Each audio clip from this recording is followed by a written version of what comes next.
დილამშვიდობისა. ეს საქართველოს პირველი არხია, თქვენ უყურებთ გადაცემას პირადი ექიმი მარი მალაზონია სრულთარგმანით.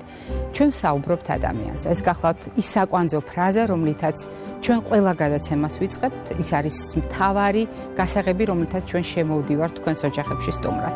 როდესაც საუბრობთ ადამიანზე, მე გაგახსენებთ ასევე, რომ ჯანმრთელობის მსოფლიო ორგანიზაციამ კაცრად განსაზღვრა ჯანმრთელობა არ არის მხოლოდ მდგომარეობა, როდესაც ადამიანს ხელი ან ფეხის ტკივა.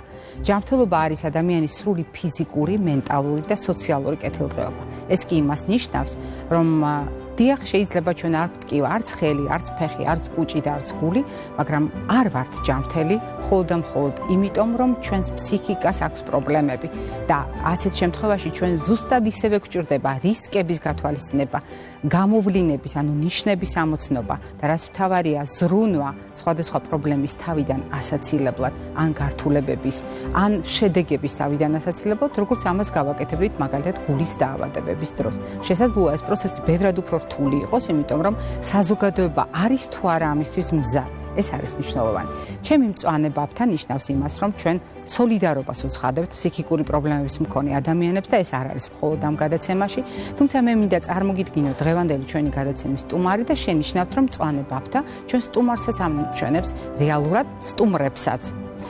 ჩვენი გადაცემის დღევანდელი სტუმრები კი არიან ბავშვთა ფსიქიატრი და ამავე დროს ნევროლოგი ქალბატონი მედეა ზირაქაშვილი და პედიატრი, ანუ ბავშვთა ექიმი ბატონი ცოტნე ბესელია. დილამშვიდობისა კოლეგებო. გესალმებით. ჩვენ ვაგრძელებთ საუბრების ციკლს და ასევე უნდა უთხრა მაყურებელს, რომ ჩვენ დაგეგმილი გვაქვს ბავშვებზე საუბარი არის ჩვენი გადაცემის აუცილებელი შემადგენელი ნაწილი და ძალიან საყვარელი ნაწილი. თუმცა ფსიქიკურ ჯანმრთელობაზე, აი ასეთი კონსილიუმის ტიპის საუბრებს გავაგრძელებთ შემოდგომაზეც, როდესაც დავბრუნდებით ახალ სატელევიზიო ეთერში. თუმცა დღეს ჩვენ მეორე ნაწილს ვთავაზობთ იმ საუბრისა, რომელიც ზოგადი შესავლით უკვე დავიწყეთ. მაყურებელს უკვე განუმარტა ძალიან ბევრი საკითხი, მაგრამ დღეს გვაქვს კონკრეტული კითხვები და კონკრეტული პასუხებიც. ერთ-ერთი ყველაზე მწვავე საკითხი, რომელიც ჩვენმა გადაცემამ გამოავლინა, მართალია მაშინაც შევეხეთ, მაგრამ გამოხმაურება მაყურებლის მხრიდან დაგვიდასტურა, რომ გენეტიკასთან დაკავშირებით მაინც არის ბევრი კითხვა და რაც მთავარია, შიშნარევი დამოკიდებულებაც, ერთი მხრივ გენეტიკა, გენეტიკური დატვირთვა და მეორე მხრივ ბავშვები არიან თუ არა ამ მხრივ განსაკუთრებული რისკის ქვეშ. ორივეს გეკითხებით და მოდით დავიწყოთ პასუხით სწორედ ამ კითხვაზე. სანამ კონკრეტულად პასუხზე გადავიდოდეთ, არ შემიძლია რომ მადლობა არ გამოვხატო ამ ინიციატივისთვის, რომელიც თქვენ შემოგთავაზეთ, გამომდინარე იქიდან, რომ აი მაგალითად წინა გადაცემიდან ამ გადაცემამდე მე მაგალითად მქონდა საშუალება, რომ კონსულტაციის ფარგლებში ძალიან ბევრი ისეთი შეკითხვა მიმეღო, რომელზედაც ამ გადაცემაში ჩვენ შეგვიძლია რომ პასუხი გავცეთ. შესაბამისად, რადგან იქნება ციკლი, ეს მოგცემს საშუალებას, რომ მოსახლეობა კიდევ უფრო აქტიურად ჩავთოთ გადაცემაში. ისინი იყვნენ შემადგენელი ნაწილი გადაცემის და მათ დაგვისვან მათთვის ძალიან აქტუალური კითხვები, რომელზედაც ჩვენ შევეცდებით, რომ ყოველთვის პასუხები გავცეთ. სწორედ აქედან დავიწყოთ. ძალიან ხშირად პედიატრებს აქვთ ხოლმე აუცილებლად რისკების შეფასების დროს სათქმელი. არის თუ არა ეს ცხოვრების წესთან დაკავშირებული რისკი, არის თუ არა ეს მაგალითად ბიოლოგიურად განსაზღვრული რისკი. გენეტიკა როგორი რისკია, ცოტნე? მოგესალმებით, მოგილოცავთ პეტრე პავლოვის დღესასწაულს. მე უნდა მიმეოცა მაყურებლისათვის და ძალიან დიდი მადლობა რომ გამახსენეთ. დიდი მადლობა. რაც შეეხება რისკ ფაქტორებს, ხო, რა თქმა უნდა, გენეტიკური დატვირთვა, ასე ვთქვათ, როდესაც არის ოჯახში, ნათესაობაში გენეტიკური დაავადება, რომელიც იწვევს ნეიროგანვითარების დარღვევას, საყურადღებოა, სასაკურველი და ეს მიეკუთვნება ბიოლოგიურ რისკს. თუმცა ჩვენ წინა გადაცემაში ვთქვით, რომ ნეიროგანვითარებაზე მეთვალყურეობა და სკრინინგი უნდა განახორციელოს პირველადი ჯანდაცვის რგოლმა და პედიატრმა და აქ ჩვენ შევეხეთ სხვა რისკებსაც, ხო? იქ იყო ფსიქოსოციალური რისკ ფაქტორები, იყო დამცავი ფაქტორები, რომელიც ოჯახის მდგრადობას გამოავლენს, ხო? მტკიცებულებებზე დაფუძნებული მეთვალყურეობის, ნეიროგანვითარებაზე მეთვალყურეობის მიხედვით ჩვენ რეკომენდაციას გვაძლევენ, რომ ბიოლოგიურ რისკებს, რა თქმა უნდა, მიაქციეთ ყურადღება, მაგრამ აქცენტი გააკეთეთ ფსიქოსოციალურ რისკ ფაქტორებზე. იმიტომ რომ აღმოჩნდა, რომ თურმე ფსიქოსოციალურ რისკ ფაქტორების არსებობა უფრო მეტად წინასწარმეტყველებენ განვითარების დარღვევაზე ან განვითარების დარღვევის რისკებზე, ვიდრე თქვათ ბიოლოგიური რისკ ფაქტორები. ამიტომ მე შემიძლია ვურჩიო მშობელს, რომ შეშინდება, როდესაც თქვათ მას აქვს ბიოლოგიური რისკები, უფრო სხვა რაღაცაზე გავამახვილოთ ყურადღება, კომპლექსურად შევხედოთ ამას და გვექნება ასეთი ვიწრო შეხედულება და გამოვეკიდებით მხოლოდ გენეტიკურ რისკ ფაქტორს. იქ სხვაც არის მნიშვნელოვანი. იმდენად რომ შეიძლება საერთოდ აბსოლუტურად ჯანმრთელი იყოს ბავშვი გენეტიკური თვალსაზრისითაც, არც სხვა ბიოლოგიური რისკ ფაქტორი მას არ ჰქონდეს, მაგრამ ფსიქოსოციალური რისკ ფაქტორების შემთხვევაში შეიძლება მან შეიძინოს ეს პრობლემა და მისი განვითარება დაყონდეს ან დაირღვას. მადლობა, ცოტნე აუცილებლად უნდა გითხრათ, მადლობა ამ მიმართულებისთვის, რომელიც ახლა თქვენ მიეცით ჩვენ საუბარს, იმიტომ რომ ჩვენ მიჩვეულები ვართ ძალიან ხშირად როგორც განაჩენი ისე მივიღოთ ბევრი საკითხი და მათ შორის გენეტიკური ტვირთი და აქედან გამომდინარე მოვადუნოთ ზოგჯერ ყურადღება ან არ მივაქციოთ ყურადღება ჩვენს წვლილს ბავშვის განვითარების პროცესში და თქვენი აქცენტი რომ ეს არის ფსიქოსოციალური ტვირთი ფაქტორები, რისკები, რომელიც ხშირად მოწმენდილცაზე ყოველგვარი დატვირთვის რისკების მქონე ბიოლოგიური რისკების გარეშე ბავშვს შეუქმნის პრობლემებს და გამოავლენს ძალიან სერიოზულ თავსატკივარს. აი ამ მიმართულებით წავიდეთ, ხო? რას გულისხმობთ ფსიქოსოციალურ დიახ? აი მინდოდა რომ ავტომატურად გამოძელებინა, მართლა ძალიან სწორად დავიწყეთ და პრაქტიკულად აი ასევე გამოვყვებით. იცით, ძალიან ბევრი წლის წინ იყო ძალიან აქტიური კამათი მეცნიერებს შორის ზუსტადად ამასთან დაკავშირებით, რომ ბიოლოგიური ფაქტორები, ასე ვთქვათ, ნატურა, ბუნება უფრო მნიშვნელოვანი იყო, როგორც ასეთი თუ აი აღზრდა, წვრთნა და გარემო.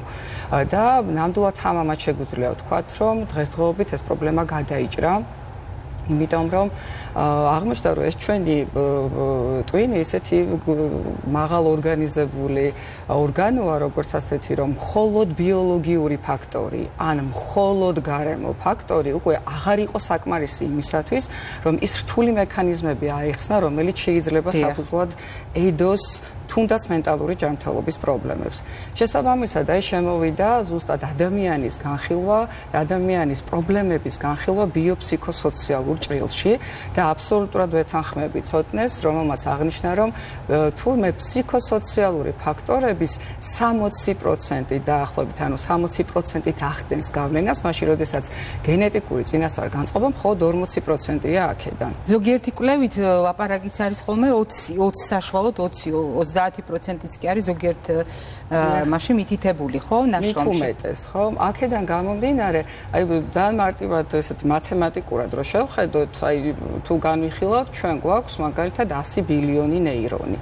კიდევ უფრო მეტი სინაფსი, რომელსაც ქმნის ეს ნეირონები იმისათვის, რომ ადეკვატურად ირეაგიროს გარე გამღიზიანებელზე, ხო? ეს ჩვენი 20,000 ასე ვთქვათ, გენი ვერ იქნებოდა მინიმუმ საკმარისი იმისათვის, რომ აი ამ ხელა ინფორმაცია გაეცა, ხო? აქედან გამომდინარე აღმოჩნდა, რომ ერთია გენეტიკური წინასწარ-განწყობა და ჩვენ ამას ვერ ვცვლით, ნამდვილად არის გენეტიკური წინასწარ-განწყობა, მაგრამ მეორე არის როგორი გარემო ფაქტორები შეხვდება, ანუ რა ის რისკ ფაქტორებია, რომლებიც გააქტივებს აი ამ ჩვენი გენეტიკური ინფორმაციის რაღაცა გარკვეულ ნაწილს, რომელიც იქნება პასუხისმგებელი შემდეგ იმ ნიშნებზე, რომელსაც ჩვენ ხვდებით მენტალური ჯანმრთელობის პრობლემების დროს. ძალიან მარტივად, იცით, აი ამ შეკითხვას ჩვენ ვსვამთ ხოლმე აქტიურად, თუნდაც იქიდან გამომდინარე, რომ აი მაგალითად რო ავიღოთ იდენტური ტყუპები, აი თუ თავარი როლი იყო გენეტიკა, იდენტურ ტყუპებში ჩვენ აღმოვაჩენთ, რომ ორივეს 100%-ით ერთი და იგივე დაავადება არ უვითარდება, ხო?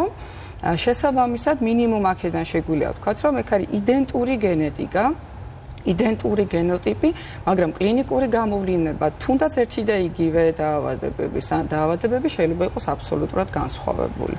მოდით აი ამ ნაწილიდან გამომდინარე ძალიან მოკლედ ვთქვათ, რას გულისხმობთ ამ ფსიქოსოციალურ ფაქტორებში, რა კომპონენტები იგულისხმება და როდესაც ვლაპარაკობთ ერთი მხრივ ამ შესაძლებლობის გამოყენებაზე, რა კი დღეს უკვე ვიცით, რომ შეგვიძლია ეს ინსტრუმენტი გამოვიყენოთ ბავშვის ჯანმრთელობის ასიკეთოთ, ეს ერთი მხარია და აღზრდაში როგორ უნდა გამოვიყენოთ ეს საკითხი და მეორე საკითხი, რომელიც აუცილებლად ასევე უნდა გაუზიაროთ მაყურებელს, რა ნიშნების მიმართ უნდა იყოს ფხიზლად და ყურადღებით, რა არ უნდა გამორჩეს მშობელს, იმისათვის რომ დროულად დაკვალიანდეს, დროულად ჩაერთო სპეციალისტი ამაში. მოდით სწორედ ამ ნიშნით გავაგრძელოთ საუბარი.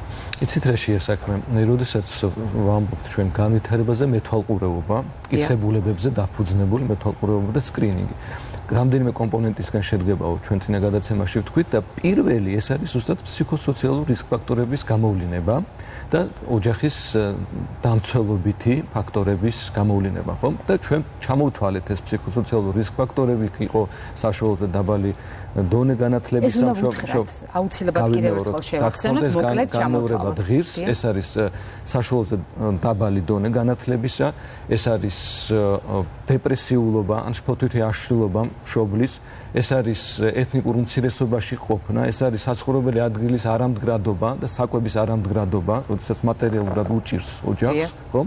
ეს არის მშობლისა და შვილის ურთიერთობის ფორმები, როგორ ურთიერთობს სირთულე, ყველაზე მეტად ამას უსვამენ ხაზს. ერთი რომ მშობლის ფსიქიკურ ჯანმრთელობას და მეორე უსვამენ ხაზს მშობლისა და შვილის ურთიერთობას, ხო? აქ არის კიდევ სხვა, თქვათ, ეს არის უმუშევრობა, უფრო სოციალური, ხო, საკითხები, თუმცა ესენი ყველაფერი ერთად იყრის თავს და ეს არის ფსიქოსოციალური რისკ ფაქტორები. დამცველობით ფაქტორებიც შეიძლება იყოს და ესეც აუცილებლად უნდა გამოვავლინოთ, როგორც არის პირიქით, ხო, კარგი ურთიერთობა მშობლისა და შვილის, თქვათ, კარგი ჩართულობა შვილის აღზრდაში მშობლისა და ასე შემდეგ და ასე შემდეგ. რატო იწყებენ ამით კვლევას? იმიტომ რომ ეს თურმე ყველაზე მნიშვნელოვანი ყოფილა. შემდეგ არის უკვე ის მონიტორინგი ბიოლოგიურ რისკებზე, თქვათ, თავისთავადაც ხდება ხოლმე ეს, ხო? თქვათ, სკრინინგები, თქვათ, განვითარების სხვადასხვა ეტაპზე, მაგრამ პირველ რიგში აკეთებენ ფსიქოსოციალურ რისკ ფაქტორების გამოვლენებას.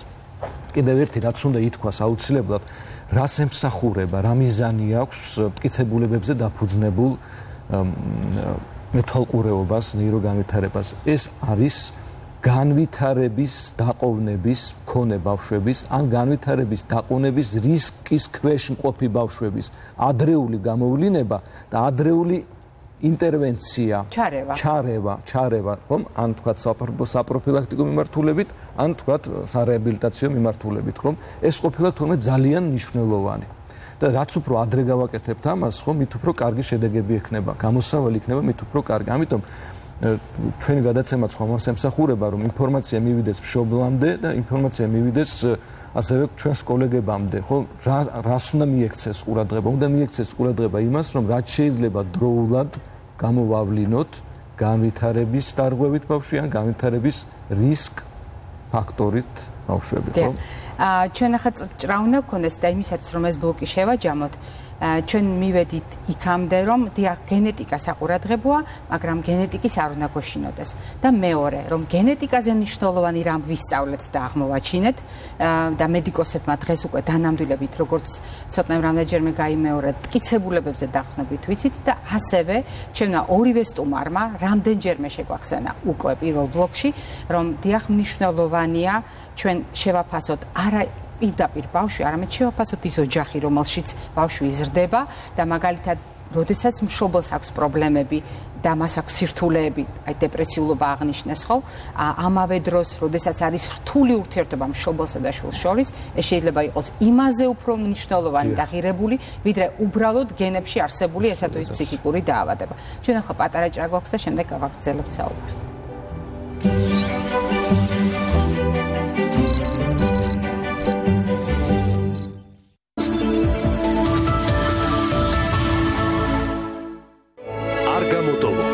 წინანდლის ფესტივალი 8-22 სექტემბერი. ეზიარე კლასიკურ მუსიკას წინანდლის ისტორიულ მამულში. ბილეთები იყიდება TicketJiz-ზე.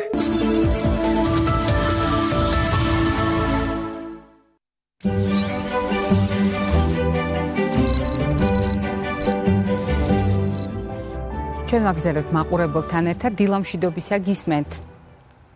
დილამშვიდობისა. ისმეთ შეგიძლიათ დასვათ კითხვა ეთერში ხარ. ხშირ დიდი მადლობა თქვენი გადაცემისთვის. ძალიან ბევრი ინფორმაციას ვღებულობთ და კმაყოფილებრივად მაყურებელი რა თქმა უნდა. ახლა შეკითხვა რაც ეს ეხება წლის და 5 თვის ბავშვს, რომელიც არის ნორმალურად განვითარებული, განმრთელი აბსოლუტურად ნევროლოგთანაც ყავდა, მაგრამ ნევროლოგმა გითხრა, რომ აი ის რასაც გეტყვით ახლა არის ჩვეულებრივი ბუნებრივი მოვლენა, მაგრამ საქმე იმაშია, რომ ბავშვის ნერვულ სისტემაზე მოქმედებს. უჭირს დაძინება. სიტყვა ძილს რომ გაიგებს ისტერიკულად პირის. რაღაცნაირად უნდა მივიყვანოთ ძილამდე და ძილში ყოველთვის არა, მაგრამ ზოგჯერ იღვიძებს ისტერიკული პირივით და შემდეგ დაძინება კვლავ უჭირს, რა თქმა უნდა. აი რასთან შეიძლება გქონდეს საქმე, ან რა მიმართულებით უნდა წავიდეთ, რომ ეს პრობლემა. მადლობა შეკითხვისთვის. ჩვენ გვაქვს სხვათა შორის ნიშანდობლივი იყო ეს კითხვა, იმიტომ რომ ძალიან ბევრი კითხვა გვაქვს, როდესაც ნევროლოგიურია პრობლემა თუ ფსიქიკასთან დაკავშირებულია პრობლემა მშობელი ღელავს.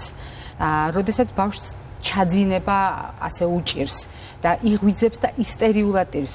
შეიძლება თუ არა ეს გასცდეს, თქვა ძილის მედიცინა, სადაც ნევროლოგია ჩართული და იყოს ფსიქიკური პრობლემა. იცით რა, მე არ წლის და 5 თვის ბავშვზე ძალიან პატარა ასაკია და არ მიყვარს ხოლმე მშობლების შეშინება ნამდვილად. აქედან გამომდინარე ყოველთვის ვამბობთ ასეთ რამეს, რომ იცით ბავშვები განსაკუთრებით ადრეულ ასაკში აბსოლუტურად თვითონ არეგულირებენ ხოლმე მეტნაკლებად ამ ღვიძლის რიტმს. იცით ძალიან ხშირად მშობელი ჩიბის, რომ თქვათ არიძინებს, ხანგრძლივობა არის ძალიან ხანმოკლე, შფოთავს რომ შეიძლება აკლდეს ძილი და ამითი ვთქვათ ძალიან შეწუხებულია. ძალიან მარტივად ასეთ შემთხვევაში ძალიან დიდი მნიშვნელობა აქვს მივაქციოთ ყურადღება პარალელურად არსებულ ნიშნებს, ვთქვათ, არის კი დამატებით რაიმე ისეთი ნიშანი, რომელიც გვაფიქრებინებს, რომ აი ეს სიმპტომი, რომელზედაც ვთქვათ, მშობელმა გაამახვილა ვთქვათ, ყურადღება შეიძლება ერთობლიობაში საყურადღებო იყოს, ვთქვათ, ხო? იმიტომ რომ ძალიან ბევრი შემთხვევა გვინახავს, თუმცა ჩვენ გვაქვს დიაგნოზები, რომლის შემთხვევაშიც პოსტფაქტუმ ჩვენ საუბრობთ იმაზე, რომ შეიძლება ადრეულ ასაკში ასეთი ძილის დარღვევები, ისტერიული გამოღვიძებები, ისტერიული ტირილი გვეფიქრა, რომ იყო წინაპირობა რაღაცნაირად შემდგომში პრობლემის გამოვლინების და აი infant mental health ჩვილობის ასაკის მენტალური ჯანმრთელობა არსებობს, როდესაც სწორედ ამას აქცევენ ყურადღებას, ვთქვათ, მაგრამ როგორც წესი ძალიან სწორად დაიწყო მშობელმა, რომ იცით ჯანმრთელია, მას არანაირი სხვა ნევროლოგიური პრობლემა არ აქვს, უშლის კი ეს ყველაფერი ხელს დღის მანძილზე, რომ იყოს ადეკვატური გარემოსთან ურთიერთობაში. აქვს, ვთქვათ, ამის გამო, ან ვთქვათ, ამისგან დამოუკიდებლად, ვთქვათ, ფიზიკურ ჯანმრთელობასთან დაკავშირებით პრობლემა. უშლის ეს ხელს იმაში, რომ თქვა თანატოლების მსგავსად არ იყოს, თქვა განვითარებული სხვა უნარჩვევები, მაშინ ძალიან მარტივად ამას ვუთვლით მის ტემპერამენტულ თავისებურებას, თვისებას, როგორც წესი ვართ მაქსიმალურად ხელშემწყობები, რომ მეტად ემოციური უკავშირი გქონდეს, უფრო ახლო ვიყოთ მასთან, უფრო დავამშვიდოთ, მოვძებნოთ ის სტილი ურთიერთობის, რომელიც უფრო სასიამოვნო იქნება მისთვის, მეტი სითბო გამოვხატოთ მის მიმართ, არა მხოლოდ ემოციური, არამედ ფიზიკურიც, იმიტომ რომ მამასაკისთვის ეს ძალიან მნიშვნელოვანია. დავაკვირდეთ დინამიკაში, ვნახოთ, თქვათ, როგორია დინამიკა, თუ აღმოვაჩენთ, რომ დროთა განმავლობაში, იმიტომ რომ ძილის დარღვევებს საერთოდ ეს ახასიათებს, რომ დროთა განმავლობაში ძილი თავისთავად წესრიგდება. აი ჩვენ არასოდეს არ ვიყენებთ მედიკამენტოზურ ჩარევას, მაგალითად ძილის დარღვევების დროს ასეთ ადრეულ ასაკში. ამიტომ ავირჩიოთ დაცვის ტაქტიკა. მეტ პრობლემებს მივაქციოთ, ყურადღება არის თუ არა, მეტი ემოციური და ფიზიკური უკავშირი გქონდეს ჩვენ შულთან და დაველოდოთ რეალურად დინამიკას. და ძალიან მნიშვნელოვანია, მე გაგახსენებთ თქვენსავე ნათქვამს, უბრალოდ ვისარგებლებ შემთხვევით, ძალიან ხშირად გქონია ჩვენ საუბარი წლების მანძილზე მედეა და არაერთხელ გვითქვამს, რომ ჩვენ ხშირად გამოგრჩება ხოლმე იზოლირებულად ბავშვთან მასთან დაკავშირებულ აქტივობებს ვაკონტროლებთ და გამოგრჩება ის გარემო, რომელშიც ბავშვი აპირებდა ძილისთვის შემზადებას და მერე ჩაძინებას, რომელშიც სხვათა შორის მონაწილეობენ უფროსები და ასეთ დროს იზოლირებულად ბავშვი კი არა, უფროსების როლიც უნდა გავითვალისწინოთ. ძალიან ბევრი კითხვა და მე მინდა მოვასწრო ეს საკითხები პირდაპირ ცოტნეს მინდა დაუსვა კითხვა. როდესაც და მაყურებელია კიდევ ერთი წუთით უნდა გადავდოთ ჩემი კითხვა. დილამშვიდობისა გისმენთ? გამარჯობა. თუ შეიძლება ესეთი შეკითხვა მაქვს, გესმით ჩემი ხმა? დიახ, გვესმის დილამშვიდობის. ბავშვი არის წლის და 7 თვის და ხანდახან ძალიან იშვიათად გაბრაზების დროს იცის თავში ხელების შემორტყმა. და განსაკუთრებით აკეთებს, როცა დედას ხედავს. არ ვიცი, დედა მთელი დღე გასულია და საღამოს მოდის სამსახურიდან და არ ვიცი, დედას უბრალდება ამით თუ არ ახსება, თუ შეიძლება ამიხსნა, შეიძლება ბებებობა მთელი დღის განმავლობაში. ძალიან კარგად იყოს, მაგრამ აი დედას რომ დაინახავს, მაშინ იცის ეს. მადლობა. სიმართლე გითხრათ, მე რაღაცა კი არ შევშინდი, რაღაც კეთილგანწყობა და წარმოსახვა გამიჩნდა პატარა წლის და 7 თვის, როგორ ვიშუშებს და თავში როგორ იტყამს ხელს. ანუ რა თქმა უნდა, ამაში სასიამოვნო ალბათ არაფერია, მაგრამ როგორ დიდური ქცევა აქვს, ხო? ანუ დიდების მოდელით როგორ ირტყამს თავში. არის თუ არა საყურადღებო ქცევა? მოდით გითხარით. წლის და 7 თვის. წლის და 7 თვის სანამ კონკრეტულ პასუხს გავცემდეთ მაყურებელს, ხომ? აქ ერთიც უნდა ითქვას, თქვენ გამისვით კითხვა, რას უნდა მიაქციოს მშობელმა ყურადღება და რა არ უნდა გამორჩეს, ხო? დიახ, მოდით აი ეს არის ძალიან მნიშვნელოვანი, ხო? იცით როგორ არის ეს სკრინინგ ტესტ კითხვარები, რომელიც არსებობს, ხო? ეს არის ქართულად ნათარგმნი და ყველა ექიმს მიუწვდება ამაზე ხელი. ეს არის მორგებული ჩვენს პოპულაციაზე, ხო? სკრინინგ ტესტ კითხვარების შევსება და გავლა არის აუცილებელი. რატომ? იმიტომ რომ აქაც ასე არის დასმული კითხვა. შეიძლება ექიმს რაღაცა გამორჩეს, გესმით? და ეს როდესაც არის გეგმიური ვიზიტები, იქ რაღაცა გამოეპაროს. შეიძლება მშობელმაც ვერ მიანიჭოს სათანადო მნიშვნელობა მისი შვილის განვითარებას და ეს ვალიდური ტესტ კითხვარები არის ზუსტად იმისთვის, რომ გარკვეულ ასაკში, თუმცა თუ ეჭვები არსებობს ნებისმიერ ასაკში შეიძლება ამ ტესტ კითხვარის გავლა, მაგრამ გარკვეულ ასაკში ეს არის 9 თვის, 18 თვის და 24 ან 30 თვის ასაკში უნდა გაიაროს ეს ტესტ კითხვარები, მშობელი ავსებს ამას და ეს მაქსიმალურად ზუსტად წარმოაჩენს სად რა პრობლემა არსებობს. თუ არსებობს ეს პრობლემა, ან სად რა რისკები არსებობს იმისა, რომ პრობლემა მიჩინოს თავი. ამიტომ მშობლებს კიდევ ერთხელ მინდა რომ მივმართო, რომ იცოდეთ ასეთი სკრინინგ ტესტების არსებობის შესახებ და პირველადი ჯანდაცვის რგოლში ექიმს მოსთხოვეთ, რომ გაგატარონ ეს სკრინინგ ტესტ კითხვარები, აი მინიმუმ იმ 3ჯერ ადრეული ასაკის პერიოდში იმ ვადაზე, რომელიც თქვენ დასახელებთ. თუ თქვა წარმოიქმნება პრობლემები და თქვენ ეჭვ შეგეპარებათ ან 9 თვემდე ან რაღაცა შუა ვადებში შეგიძლიათ ნებისმიერ დროს, რა თქმა უნდა, გამოითხოვოთ თქვენ ექიმისგან ეს ტესტ კითხვარი და შეავსოთ და რეალურად ნახოთ, ეს ძალიან ობიექტურად აფასებს ბავშვის განვითარებას. რაც შეეხება კითხვას, ხომ, რომ ბავშვი თავში იცემს ხელებს, რასაკურველია, ეს არის ემოციების გამოვლინება, გაბრაზებული არის, ან შეიძლება სხვა მხრივ გამოხატავს ემოციებს. დადებით ემოციასაც შეიძლება გამოხატავდეს წლის და 7 თვის ბავშვი ამგვარად, ხო? თუმცა ისევ და ისევ არ შეიძლება ესე კონტექსტიდან ამოგლეჯილად განვიხილოთ და ვთქვათ, რომ აი ეს არის მხოლოდ, ხომ არ არის სხვა რამეც იქ, ხომ? ეს რასაკურველი უნდა შეფასდეს კომპლექსურად. მარტო თქვათ ეს არის თუ სხვა მხრივაც არის ის თქვათ გამოვლინებები, სხვა ესეთი არაჩვეულებრივი გამოვლინებები ემოციებისა, ხო? თუ სხვა რაღაცაც არის იქ. ამიტომ კომპლექსურად უნდა შეფასდეს ეს. დავამატებდი აუცილებლად, რომ ნახეთ 21 საუკუნე სამწუხაროდ მშობელს არ აძლევს საშუალებას, რომ ძალიან დიდი დრო გაატაროს ბავშვთან. შესაბამისად 21 საუკუნეში ახალგაზრდობა ძირითადად მუშაობს და ეს მოიტანა თქვა ჩვენმა საუკუნემ, ხო? ამიტომ, როდესაც მშობელი ბრუნდება სახლში, ბავშვს აქვს ძალიან ბევრი მოთხოვნილება საკუთარ მშობელთან დაკავშირებით. მოკლე დროში უნდა ყველაფერი გამოხატოს. იცით, უნდა რომ ყურადღება მიიქციოს, უნდა რომ თავისი მიღწევები აჩვენოს, უნდა რომ მისგან ძალიან ბევრი რამ მოითხოვოს და ასეთ შემთხვევაში რა ქნას პატარამ, ჯერ მას არ აქვს მომწიფებული მექანიზმები მოთხოვნის ჩამოყალიბებული და ძალიან მარტივად მიმართავს манипуляციურ ქცევებს. იცით, იმიტომ რომ იცის და აღმოაჩინა, რომ ხელების თავში რტმამ ძალიან დააინტერესა ოჯახი და ყოველ ჯერზე, როდესაც თქვა ამ ქცევას ჩადის, ძალიან დიდი ყურადღება არის ოჯახის წევრების მხრიდან. ამიტომ რატომაც არა რომ როდესაც მას რაღაც უჭირს, როდესაც მას უნდა ყურადღება, როდესაც უნდა სასურველი და განსაკუთრებით ნახეთ დედას მიმართავსო.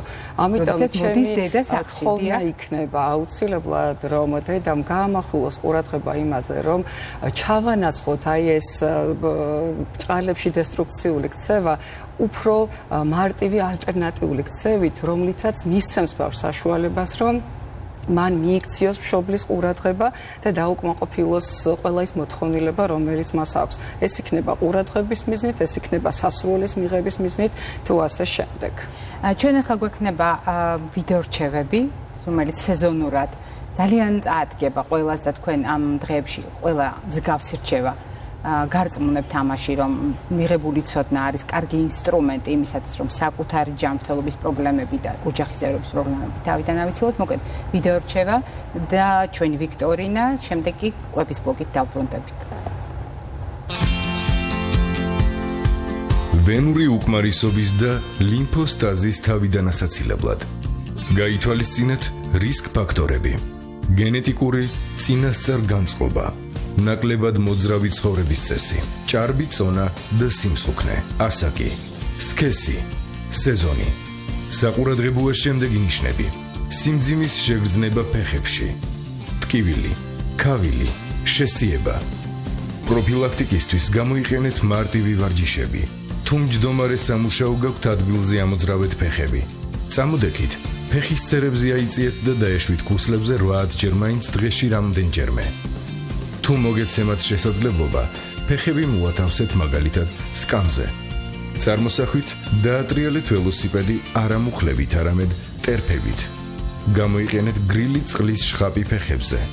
ცივწყალში დასველებული პირსახოცი გაწურეთ და წაისვით ფეხზე ტერფიდან მუხლისკენ მოძრაობით.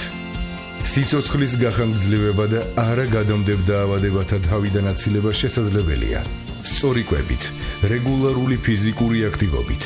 თამბაქოზე უარის თქმით. აირჩიე ჯანსაღი ცხოვრების წესი, პირადი ექიმის რჩევით. ჩვენ ვაგრძელებთ საუბარს და კვების ბლოგში პარასკევს ნიშნავს იმას, რომ ჩვენ საუბრობთ თეფშის პრინციპით რეკომენდაციებზე. მე მინდა გაგახსენოთ, ძალიან მეამაყება უკვე ეს ფაქტი, თავიდან სიმართლე გითხრათ, მოკრძალებით ამაზე არასოდეს საუბრობდი, მაგრამ მე აღმოვაჩინე, რამდენად გავასწარით დროს. 2011 წელს შეიქმნა პირველად მსოფლიოში ეს რეკომენდაცია, ეგრეთ წოდებული My Place სისტემა და სწორედ 2011 წელს, როგორც კი შეიქმნა, ძალიან მოკლე ხანში, სულ რამდენიმე დღეში მე ეს სისტემა ვთარგმნე და მას შემდეგ ჩვენი მაყურებელი არის ამ სისტემის მონაწილე. ამიტომ მიუხედავად იმისა, რომ ჯერ მსოფლიო ბოლომდე მაინც არ გადასულა, სწავლის პროცესშია, ჩვენ გავასწარით დროს. გარდა ამისა, იმის გამო, რომ აი ამ პროდუქტებით გარკვეულ კულინარიულ კომბინაციასაც თავაზებთ ხოლმე, პარასკევის ამ რუბრიკას მაყურებელმა სიყვარულით დაარქვა მარის რეცეპტი. ამიტომ მე არ ღალატობ ტრადიციას და შესაბამისად თეფშის პრინციპით გვაქვს გადანაწილებული სეზონური საკვები და ამავე დროს პასუხობ მშობელთა კითხვებს და ცოტა არ იყოს სიფრთხილით მინდა თქვა რამდენიმე ფრაზა. როდესაც თქვენ ბევრს კითხულობთ და ცდილობთ რაც შეიძლება მეტი ინფორმაცია შეიტყოთ შვილის ჯანმრთელობის შესახებ, ეს ჩვენ გვახარებს. ხომ ასეა კოლეგებო, ძალიან გვიხარია, როდესაც მშობელი ცდილობს მიიღოს განათლება, რომელიც შვილთან ურთიერთობაში დაეხმარება. მაგრამ აქ არის ერთი რისკი, თუ თქვენ იყენებთ მაგალითად სოციალურ ქსელს ამისათვის ინტერნეტ სივრცეს და არ გაქვთ ფილტრი ამ ინფორმაციის მიმართ, რომელია სანდო, რომელია არასანდო და ასე შემდეგ. სწორედ ამას ეფუძნება ჩემი აზრით ის კითხვები, რომელიც მე მშობლებისგან მივიღე უკანასკნელი ერთი კვირის მანძილზე. ეს ეხება ლითიუმის დამატებას ბავშვებში ფსიქიკური პრობლემების თავიდან ასაცილებლად. მე არ ვიცი ეს რჩევა საიდან მოისმინეთ, ანსაც წაიკითხეთ, მაგრამ ეს არის ერთ-ერთი ყველაზე სახიფათო გადაწყვეტილება, რაც შეიძლება მშობელმა მიიღოს. მე მესმის, რომ უკანასკნელი ერთი თვის მანძილზე ძალიან ბევრი კვლევა გამოქვეყნდა, მაგალითად სუიციდის შემთხვევებში, ჰომიციდის შემთხვევებში, ლითიუმის კონცენტრაციის შესწავლასთან დაკავშირებით. თუ თქვენი დამოკიდებულება ამას ეფუძნება, მაინც არ არის სწორი და ამას დასაბუთება ჭირდება. რაც შეეხება თვითონ ლითიუმთან დაკავშირებით მე აუცილებლად უნდა გითხრათ, რომ ნიადაგშია ეს ელემენტი. ეს არის ქიმიური ელემენტი, მინერალი,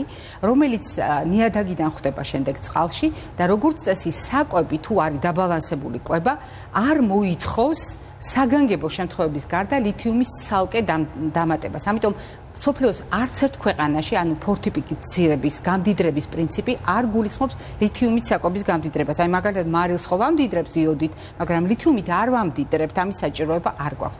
მაგრამ მიუხედავად ამისა, მე დღეს ვისარგებლე შემთხვევით, რა კი თქვენ გაქვთ ასეთი ინტერესი, მინდა შეგახსენოთ, რომ ძალიან ბევრი პროდუქტი ჩვენს რეალობაში, ჩვენს მიწაზე მოყვანილი სავსებით აკმაყოფილებს ლითიუმზე დღიურ ფიზიოლოგიურ მოთხოვნილებას. განსაკუთრებით პროდუქტები, რომელიც ახალია, სეზონურია და ძირხვენაა, ანუ მისი ძირითადი ნაწილი მიწის ქვეშ იმყოფება. აი ამ შემთხვევაში ნახეთ, რამდენიმე ასეთი პროდუქტი გვაქვს. ეს არის ჭარხალი, ეს არის სტაფილო, ეს არის კარტოფილი. ეს პროდუქტები მიწის ქვეშ არის და შესაბამისად მიწაში არსებული მინერალები მათ ამოაქვთ, როდესაც ჩვენ გამოვიყენებთ საკვებ პროდუქტებად. შესაბამისად თუ ამ პროდუქტებს თქვენ ყოველდღიურად იყენებთ და კვირის რაციონში თქვენ შვილს აქვს, თქვენ ლითიუმის ხარვეზი არ გაქვთ თეორიულად, თუ მას სხვა პრობლემები არ აქვს. ამავე დროს ნახეთ მე როგორი კომბინაცია შემოგთავაზეთ იმ პროდუქტებისა, რომელიც ასევე ახლოს იზრდება მიწასთან და ძალიან მდიდარია ასევე ლითიუმით. ეს გახლავთ პომიდორი, რომელიც ჩითილიდან იქვე მიწასთან იზრდება, წიწაკა და მწვანილები, რომელიც ასევე საზრდოობენ ნიადაგიდან ახალი ამოტანილი ნივთიერებები. ეხლა რაც შეეხება ხილის ზონას. ხილის ზონაში მე მაქვს ერთ-ერთი ყველაზე სასარგებლო სეზონური პროდუქტი, ეს გახლავთ ატამი. მე კვირის განმავლობაში, მაგალითად ბავშვთა ქირურგებთან საუბრის დროს, ან გზავრობის უსაფრთხოებასთან საუბრის დროს გითხარით, რამდენად საყურადღებო შეიძლება იყოს ბავშვის განსაკუთრებით მცირეწლოვანი ბავშვის პირისპირ დატოვება დიდი კურკიანი ხილის შემთხვევაში. იმიტომ რომ აქ უბრალოდ მექანიკური პრობლემა არსებობს. მაგრამ თუ ჩვენ ვლაპარაკობთ სარგებლიანობაზე, საზოგადოებაში გავრცელებული აზრის მიუხედავად, რომ ვაშლია ყველაზე მდიდარი რკინით, მე მინდა გავაქარწყლო მე რამდენად, მაგრამ კიდევ ერთხელ გითხრათ. ისარგებლეთ იმით, რომ ჩვენს მიწაზე მოდის ძალიან კარგი ატამი. ჩვენს მიწაზე მოდის ძალიან კარგი ქლიავი. უფრო მეტიც, ქლიავის, ალუჩის, ტყემლის ერთ-ერთი სამშობლო ვართ დედამიწაზე. ეს იმას ნიშნავს, რომ ეს პროდუქტები, რომელიც უფრო მდიდარია რკინით ვიდრე ვაშლით, აუცილებლად უნდა იყოს თქვენი შვილების რაციონში. მაგალითად, ატამი, მწიფე ჩაასრისეთ მაწონში და ბავშვს შესთავაზეთ უნიკალური შინ მომზადებული იოგურტი. ან მაგალითად გამოიყენეთ ატმის და ქლიავის კომბინაცია იმისათვის, რომ ხაჭო შეკმაზოთ და ბავშვს გაუხალისოთ თუ ერთგვაროვანი და ერთფეროვანი საკვები არ იტაცებს. რაც შეეხება როდესაც ვლაპარაკობთ ცილის თვალსაზრისით ცილოვან პროდუქტებში აქ არის კვერცხი და აღმოჩნდა რომ როდესაც ბუნებრივი გზით არის მიღებული, ბუნებრივია ის გზაც, რომელიც ინკუბატორშია, მაგრამ ლაპარაკია ველურ პირობებში გაზრდილი ქათამი, ანუ იქ სადაც მინერალებს ჭამს, ანუ მიწაში იკენკება ქათამი. აქ არის მნიშვნელოვანი სწორედ ამ მინერალების შევსება, რაც აკლია ინკუბატორის ქათამს. ამიტომ მინერალური პროდუქტები დატვირთული გახლავთ სწორედ ასეთი კვერცხი. და კიდევ ერთი არ მომბეზრდება და სანამ სეზონს დავხურავთ, სისტემატურად გეტყვით. ძალიან ბევრი თქვენგანი ალბათ საკმაოდ ძვირს იხდის მიკრომწვანილების შეძენისას. მე არ ვარ ამის წინააღმდეგი, პირიქით, ძალიან კარგია, როდესაც ჩვენ ნაზარდებს ყიდულობთ, იმიტომ რომ ნებისმიერ შემთხვევაში ნაზარდი არის ინტენსიურად დატვირთული მინერალებით და საკვები ნივთიერებებით. ახალი ამოწვერილია ნიადაგიდან.